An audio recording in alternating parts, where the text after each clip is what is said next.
हमारे channel Bollywood movie inside को subscribe करें और बेल आइकन दबाएं नए वीडियो की नोटिफिकेशन पाने के लिए। दोस्तों, आज मैं आप लोगों के लिए लाया हूँ हाल ही में release Telugu action thriller movie Saripodhaa Sanivaaram. ये मूवी काफी अच्छी है और मुझे पूरा विश्वास है कि आपको देखने में काफी मजा आएगा, तो इसलिए वीडियो को अंत तक जरूर देखें। मूवी के शुरुआत में हम एक लड़की को देखते हैं जो रात में बाइक से जा रहा होता है, तभी उसका एक्सीडेंट हो जाता है। वो जमीन पर गिर जाता है और वो अपने आप से बातें करता है। जैसे हर इंसान की शुरुआत अपनी माँ से होती है, उसी तरह मेरी जिंदगी की शुरुआत भी मेरी माँ से हुई। अब कहानी फ्लैशबैक में चली जाती है और हम देखते हैं उस लड़के का नाम सूर्या है और जब सूर्या छोटा था तभी से उसे काफी गुस्सा आता है, उसे एंगर प्रॉब्लम होती है। तो एक रात हम देखते हैं जब सूर्या और उसकी बड़ी बहन सो रहे होते हैं तो उसके माँ बाप आपस में बातें करते हैं। तो उसकी माँ बोलती है कि मेरा कैंसर लास्ट स्टेज में है और मुझे खुद नहीं पता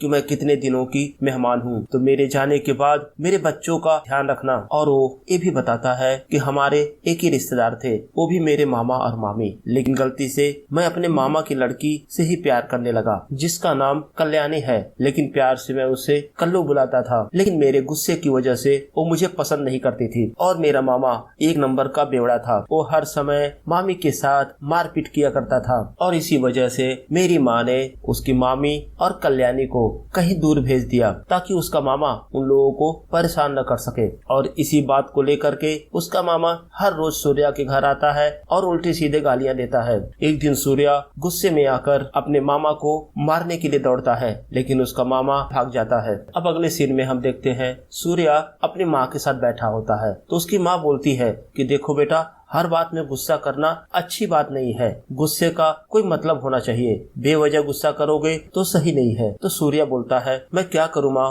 मुझे गुस्सा ही बहुत आता है। तो बोलती है ठीक है, हम एक काम करते हैं, अब आज से तुम हफ्ते में एक ही दिन गुस्सा कर सकते हो, बाकी दिन गुस्से को कंट्रोल करना। अब एक रात हम देखते हैं सूर्या अपने माँ के पास लेटा होता है और अपनी माँ से बातें करते हुए वो वहीं सो जाता है। तो उसकी माँ बोलती है जानते हो सूर्या, असली गुस्से का मतलब क्या होता है, लेकिन उसकी माँ देखती है कि वह सो चुका है। अब अगले दिन सुबह हम देखते हैं सूर्या की माँ का डेथ हो जाता है और आज का दिन सूर्या के लिए सबसे दुखद दिन होता है, क्योंकि सूर्या चाहे कितना भी गुस्से वाला हो, वो अपने परिवार के लोगों से बहुत प्यार करता है। तभी हम देखते हैं सूर्या का मामा आता है और उसकी माँ की डेड बॉडी पर चप्पल फेंक कर मारता है। अब सूर्या गुस्से में आ जाता है और पास ही पड़ी एक लकड़ी उठाता है और अपने मामा के सर पर दे मारता है। और वो दिन होता है शनिवार का। तो उसी दिन से सूर्या ने डिसाइड कर लिया कि अब हफ्ते में शनिवार को ही वो लड़ाई झगड़ा करेगा। तो सूर्या पूरे हफ्ते में हुई घटनाओं को एक डायरी पर लिखता है कि किन किन लोगों से शनिवार को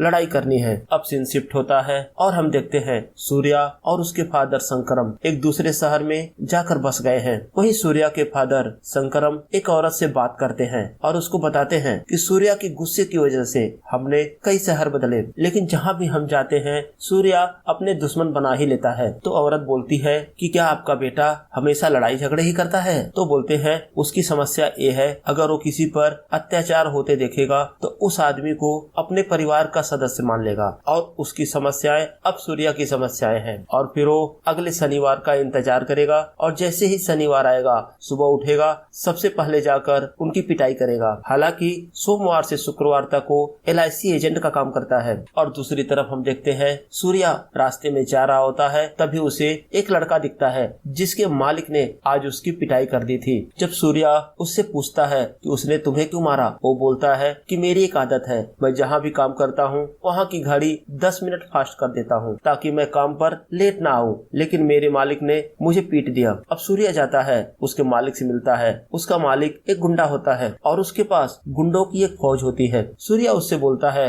कि आपने गलती की, आप पहले इसकी बातें सुन लेते तो शायद आप इसको नहीं मारते, लेकिन वो आदमी अपने ताकत के घमंड में उस लड़के को दोबारा मारता है और उसके गुंडे सूर्या को भी मारते हैं। अब वो दिन शनिवार तो था नहीं, इसलिए सूर्या मार खाकर चुपचाप चला जाता है। अब अगले शनिवार को सूर्या सुबह सुबह सबसे पहले उस गुंडे घर जाता है और उसके लोगों की और उसकी खूब पिटाई करता है। तो गुंडा उससे पूछता है कि भाई उस दिन तो तू मार खा के चला गया था और आज ऐसा क्या हो गया कि सुबह सुबह आकर तुमने हम लोगों की हड्डियां तोड़ दी। तो सूर्या उससे बोलता है कि देख, सबके लिए सप्ताह में 7 दिन होते हैं, लेकिन मेरे लिए सिर्फ एक दिन होता है, वो भी शनिवार। तो औरत बोलती है इसका मतलब आपका बेटा एक नंबर का गुंडा है। तो शंकर बोलता है ऐसा नहीं है, इसी साल उसकी कंपनी ने उसको एम्प्लॉय ऑफ द ईयर का अवार्ड दिया है, वो अपने काम में माहिर है। वो औरत पूछती है कि क्या आपका बेटा शादीशुदा है? तो शंकर बोलता है नहीं, हमने उसके लिए कई लड़कियां देखी लेकिन वो सबको रिजेक्ट कर देता है। एक बार तो हमने उसे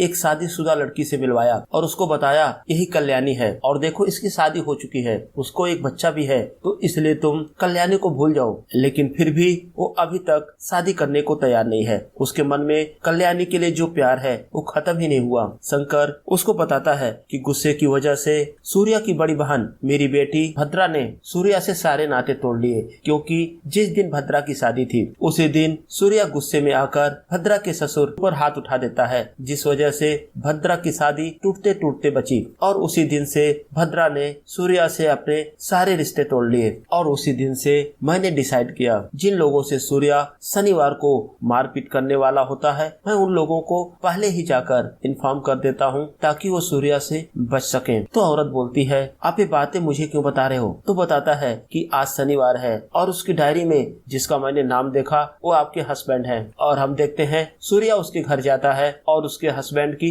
पिटाई करता है, क्योंकि उसका हस्बैंड एक टीचर है और उसने अपने स्कूल में पढ़ने वाली एक लड़की के साथ छेड़छाड़ किया था। अब सीन शिफ्ट होता है और हम चारुलता नाम की एक लड़की को देखते हैं जो आज वहाँ के थाने में एज ए कांस्टेबल ज्वाइन करती है। तो चारुलता वहाँ के सीनियर ऑफिसर इंस्पेक्टर दया का इंतजार करती है, क्योंकि उसकी ड्यूटी का आज फर्स्ट डे था और फर्स्ट डे उसे अपने सीनियर को रिपोर्ट करना था। लेकिन दया थाने में नहीं होता। दोस्तों, कहानी में आगे बढ़ने से पहले हम दया के बारे में जान लेते हैं। दया कहने के लिए तो एक पुलिस ऑफिसर है, लेकिन उसके काम गुंडों से भी बदतर है। और उसका बड़ा भाई कुर्मानंद वहाँ का पार्षद है। तो दया और कुर्मानंद के बीच में उनके पुश्तैनी जमीन को लेकर लड़ाई चल रही होती है। तो दया चाहता है कि उसका भाई कुर्मानंद उन पेपर्स पे साइन कर दे जिससे सारी जमीन दया के नाम हो जाए। तो दया कुर्मानंद पर दबाव बनाने के लिए कभी कुर्मानंद के आदमियों की पिटाई करता है और कभी वहाँ की बस्ती के लोगों को परेशान करता है ताकि वो अपने भाई पर दबाव बना सके। और उसके गुंडागर्दी की हद तब बढ़ जाती है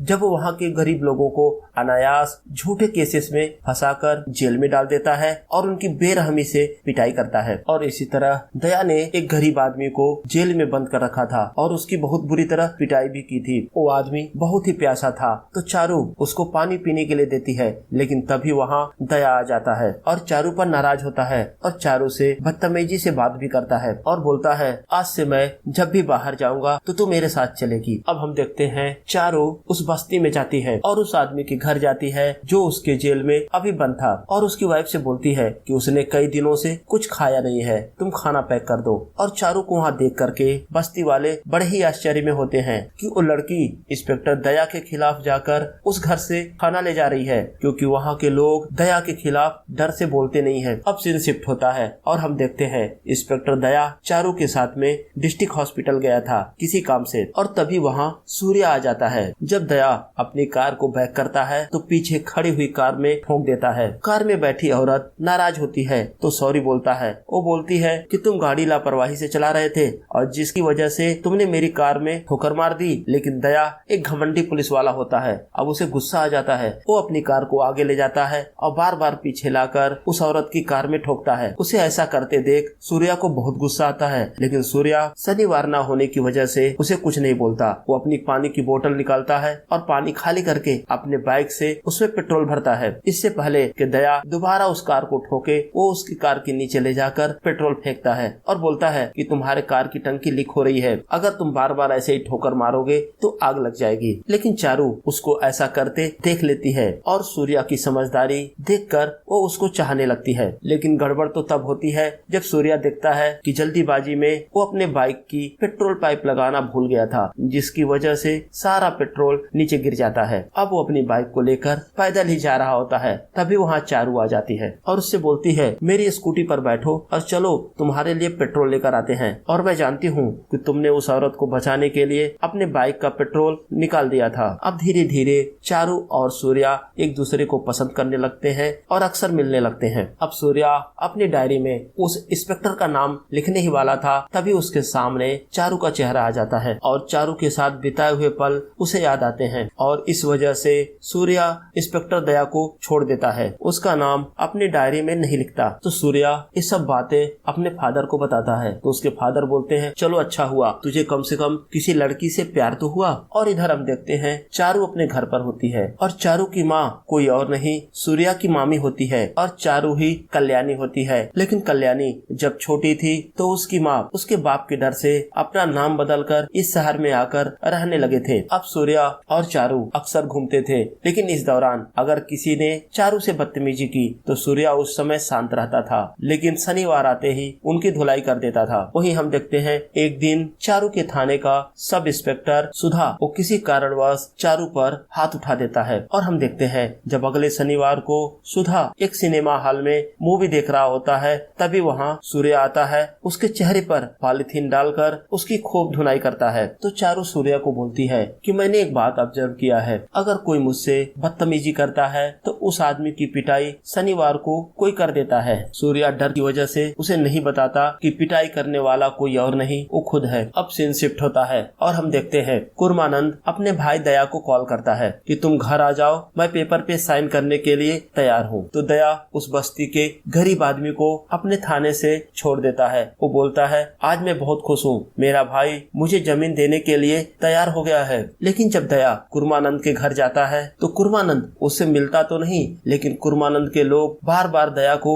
चाय कॉफी के लिए पूछते हैं, लेकिन कभी उसे कोई चाय कॉफी लाकर देता नहीं। बात यह है कि कुर्मानंद ने दया को यहाँ बुलाया था उसको अपमानित करने के लिए। अब दया गुस्से में आता है और दोबारा उसी बस्ती में जाकर उस आदमी को जानवरों की तरह पीटने लगता है और जब उस आदमी की बेटी और औरत उसको बचाने आते हैं तो धक्का दे देता है, जिसकी वजह से उसकी छोटी बच्ची को काफी गंभीर चोट आ जाती है। वो बस्ती वालों को मदद के लिए बुलाती है, लेकिन उसकी मदद के लिए कोई नहीं आता। और तभी चारू के पास सूर्या का कॉल आता है, क्योंकि चारू ने सूर्या को मिलने के लिए बुलाया था। चारू सूर्या से बात नहीं कर पाती क्योंकि दया वहाँ पर शोर शराबा कर रहा था, लेकिन सूर्या को फोन में उस औरत के चीखने की आवाज सुनाई देती है। तो सूर्या अपनी बाइक से आता है और उन लोगों को लेकर हॉस्पिटल ले जाता है। तो चारू और सूर्या एक साथ बैठे होते हैं और चारू आज दया के इस रवैये से बहुत दुखी होती है। तो सूर्या से बोलती है कि जानते हो मैं क्या सोच रही हूँ, अगर वो शनिवार वाला लड़का मेरे पास होता तो मैं उससे मदद मांगती। तो सूर्या बोलता है तुम मांगो ना मदद। उसकी बातें सुनकर चारू बिल्कुल ही सरप्राइज हो जाती है। तभी वहाँ कुछ गुंडे आ जाते हैं और सूर्या उनसे मारपीट करने लगता है। उन गुंडों की पिटाई करने के बाद अब सूर्या और चारू एक साथ बैठे होते हैं। तो सूर्या बोलता है कि तुम जानती हो सदियों पहले एक नरकासुर नाम का राक्षस हुआ करता था जो लोगों को बहुत ही सताता था और जिसकी वजह से माता ने उसको मार दिया। तुम्हारा इंस्पेक्टर दया भी उसी तरह का एक राक्षस है और अगले शनिवार को मैं उसको जरूर मारूंगा। अब सीन शिफ्ट होता है और हम दया को देखते हैं जो अपने वकील और इंस्पेक्टर सुधा के साथ में बात कर रहा होता है। तो उसका वकील बोलता है कि अगर हमने आने वाले संडे तक उन जमीन के पेपर पर कुर्मानंद के साइन नहीं करवाए तो ये डील टूट जाएगी। तो दया बोलता है मेरा भाई कभी भी साइन नहीं करेगा, लेकिन अगर मैं उसको जान से मार दूं तो अपने आप ये सारी प्रॉपर्टी मेरी हो जाएगी। जब चारू को ये पता चलता है कि दया अपने भाई कुर्मानंद को मारने वाला है तो चारू सूर्या से मिलती है और उसको बताती है कि संडे से पहले ही दया अपने भाई कुर्मानंद को जान से मार देगा। तो सूर्या बोलता है मुझे सिर्फ बस्ती वालों की चिंता है और उनकी प्रॉब्लम दया नहीं है, उनकी प्रॉब्लम उनका डर है। अगर हम किसी तरह उनके दिल से इस डर को मिटा सकें तो बस्ती वाले भी अपनी जिंदगी नॉर्मल तरीके से जी पाएंगे, फिर भविष्य में उन्हें किसी भी दया से डरने की जरूरत नहीं पड़ेगी। तो सूर्या रात के समय बस्ती में जाता है और वहाँ के एक बोर्ड पर लिख देता है कि आने वाले शनिवार को हमारे बीच का ही कोई एक आदमी बहुत बड़ा काम करेगा। और दूसरी तरफ हम दया को देखते हैं वो आने वाले शनिवार को अपने भाई कुर्मानंद को मारने का प्लान करता है। और इधर सूर्या के पिता सूर्या की डायरी में इंस्पेक्टर दया का नाम देखते हैं तो सूर्या को रोकने के लिए उसे नींद की दवा दे देते हैं। और दूसरी तरफ हम देखते हैं दया मंदिर के लिए निकलता है तो चारू सूर्या को मैसेज करती है और उसको बताती है कि तुम जल्दी मंदिर पहुंचो, लेकिन सूर्या तो अब नींद में होता है। जब उसे सूर्या का कोई भी रिस्पॉन्स नहीं आता और चारू को अब कुछ भी समझ नहीं आता कि कुर्मानंद को कैसे बचाया जाए, तो चारू अपने गाड़ी का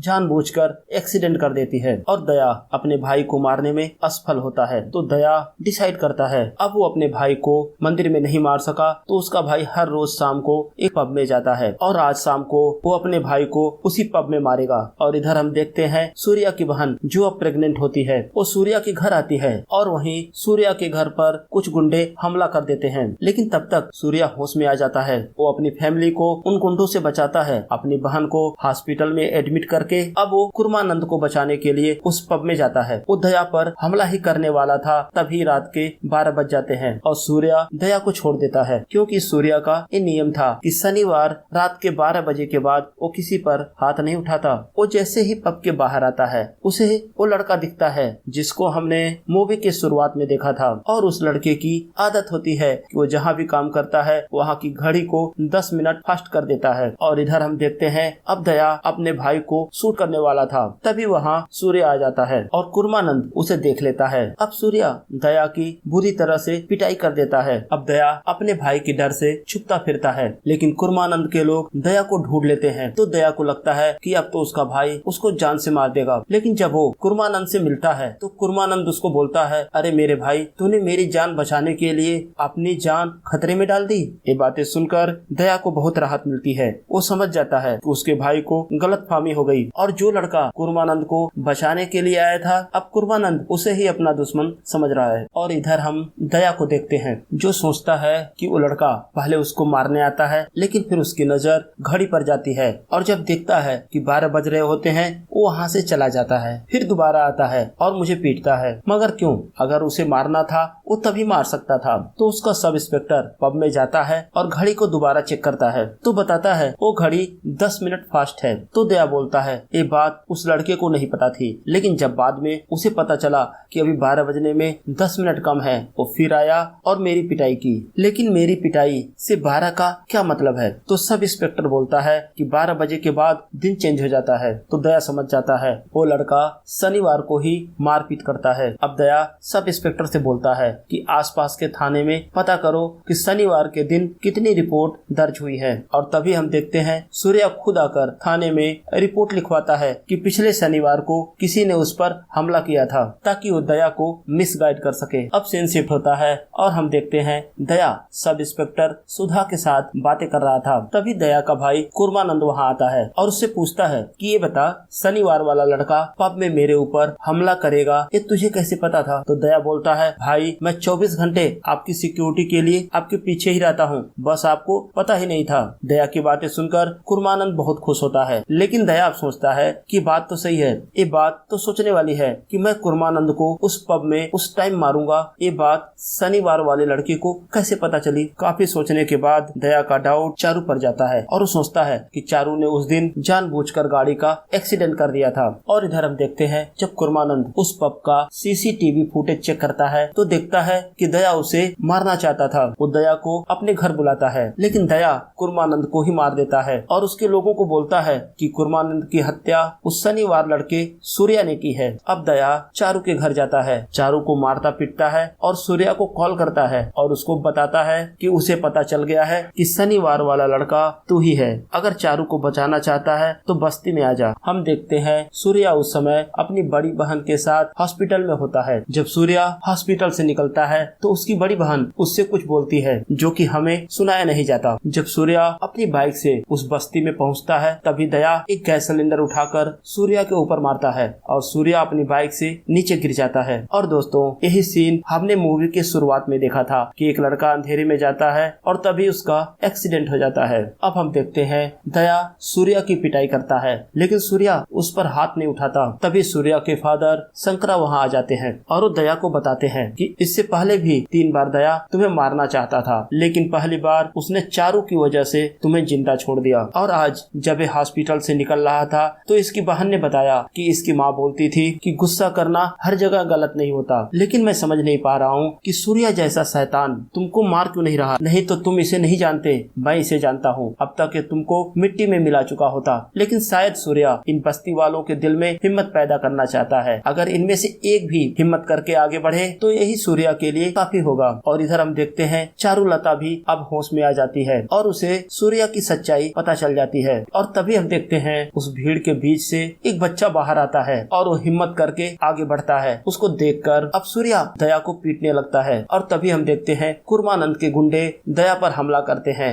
लेकिन बस्ती वाले एकजुट होकर उन गुंडों का सामना करते हैं और एक एक करके सबको निपटा देते हैं। अब सीन शिफ्ट होता है और हम देखते हैं कुर्मानंद का एक खास आदमी जो उस फोन में सीसीटीवी फुटेज को देख लेता है और वो समझ जाता है कि दया ने ही कुर्मानंद को शूट किया था। तो कुर्मानंद का वो गुंडा दया और सब इंस्पेक्टर सुधा को गोली मार देता है और जिससे वो दोनों मारे जाते हैं। और इधर हम देखते हैं सूर्या और चारू की शादी हो जाती है और इसी के साथ ये मूवी यहीं पर समाप्त हो जाती है। तो दोस्तों कमेंट सेक्शन में मुझे जरूर बताएं आपको ये मूवी कैसी लगी, और अगर अभी तक आपने मेरे चैनल को सब्सक्राइब नहीं किया है तो प्लीज सब्सक्राइब करें। धन्यवाद।